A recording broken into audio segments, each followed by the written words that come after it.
Омске отметили Сабантуй, татарский народный праздник плуга. В парке «Зеленый остров» съехались гости со всех районов области и Республики Татарстан. Здесь весь день работали тематические площадки, выступали творческие коллективы.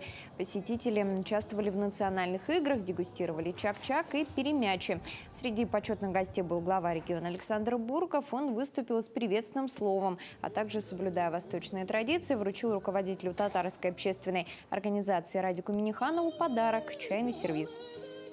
Поздравляю с этим великим праздником Сабантуй, праздник окончания полевых работ, праздник, который восхваляет землю и тех, кто на ней живет и работает.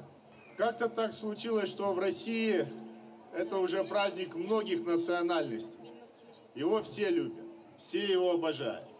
Главное, чтобы народ всегда чтил свои традиции. Тогда он сохраняет свою народность. И праздник Сабантуй – подтверждение этому. Но в знак признательности и дружбы Александру Буркову преподнесли ответный презент – традиционный татарский головной убор тюбетейку.